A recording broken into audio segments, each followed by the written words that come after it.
What's going on, everybody? Out here for another Saturday morning ride with the X24 from XPro, the Ninja clone. And I have 5 upgrades, or what you should be doing if you own one of these motorcycles or if you plan on owning one of these. So starting off with number 1, you should be changing the oil out and using the Mobil 1 4T full synthetic for motorcycles. I did that before I even ever started the bike. The second I got it off the rack, I went ahead, I drained the oil in it, and I put that 4T in there. And I've changed it multiple times to make sure there's no metal shavings inside the bike. That is step number 1 before you even fire this bike up. Get that junky oil that they put in with the motorcycle out of it. Number 2, go ahead and get an NGK Iridium spark plug for the bike.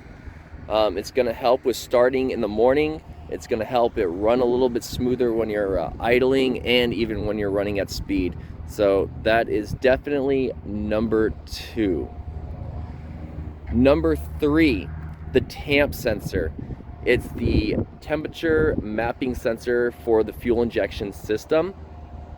The one it comes with, I like to call it ghost in the machine. Sometimes it'll just randomly stall out, it won't idle well. By getting that Tamp sensor replaced and getting one of the better ones for it, it's going to run far smoother and idle initially when you first start it up. It's definitely a must for these fuel injected clone motorcycles.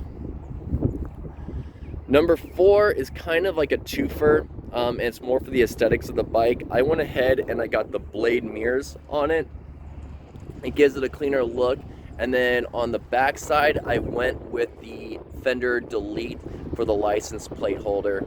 I just think it gives it a much sleeker look, and that's more of an aesthetics thing. Completely up to you if that's something you want to do. The stock mirrors aren't good, these ones aren't better, but it does give it a cleaner look. And finally, I have the exhaust system. So this is the slip-on pipe I went with. I had to make a bracket for it, as you can see here, but it was relatively easy to do. Took me all about maybe 30 minutes to actually get the pipe on there, and about maybe 10 minutes to make the brackets. Links for everything, of course, down and below. Check them out. And if you guys want to hear what it sounds like now with this new exhaust system, currently have 566 miles on the bike.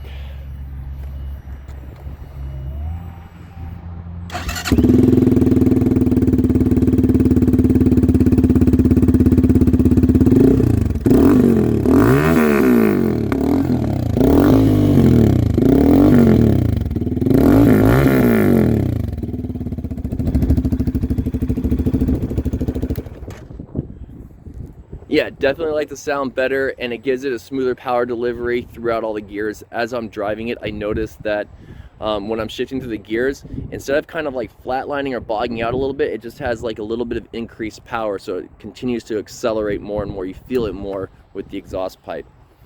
And then if you've made it this long, please like, subscribe to the channel, comment down below which one you think the best, or if you've done anything different to your bike. And then here's a bonus tip. Never run ethanol mixed fuel in your motorcycle. I go to the local QT gas station. They have ethanol free gas there. It's a little bit more expensive. It is a higher octane. You really don't need the higher octane. These aren't high compression motors, but the ethanol free fuel is a huge advantage because you don't want those things to get gooked up inside of that fuel injection system. These bikes are very picky. And so getting that ethanol free fuel is going to make it last a lot longer. So again, tell me what you guys think, and of course, as always, ride safe out there.